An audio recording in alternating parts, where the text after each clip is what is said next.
एक माँ के लिए कितनी ज़िम्मेदारी होती है ना, जब बच्चा 9 महीने पे कोख में रहता है तो माँ को ध्यान देना पड़ता है कि नहीं मुझे ये नहीं खाना, मुझे वो नहीं खाना, कहीं बच्चों को अंदर दिक्कत ना हो जाए।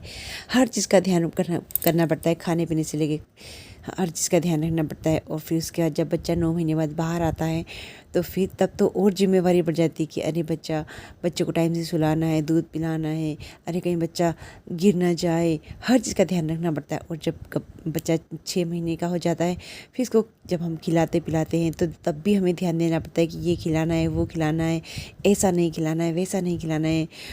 तो हमें सारा ध्यान हमें उसमें देना पड़ता है। और फिर जब बच्चा चलने फिरने वाला होता है फिर ध्यान दो कि कहीं मेरा बच्चा गिर ना जाए, कहीं चोट ना लग जाए, कहीं कुछ ना हो जाए। माँ का ध्यान फिर वहीं चला जाता है, फिर आधा समय भी वहीं चला गया।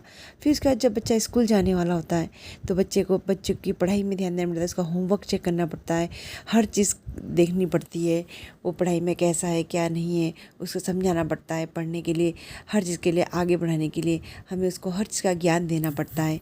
और फिर क्या होता है, जब बच्चा अच्छे से पढ़ लिख जाता है, बड़ा हो जाता है, संस्कारी हो जाता है, तो फिर लोग पता है क्या बोलते हैं, पापा पे गया है, पापा पे।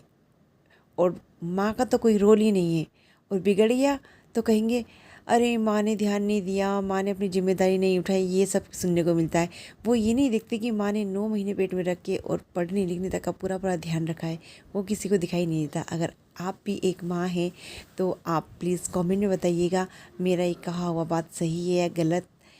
और प्लीज़ कमेंट, सब्सक्राइब, लाइक कीजिएगा। ओके, तो ध्यान दीजिएगा।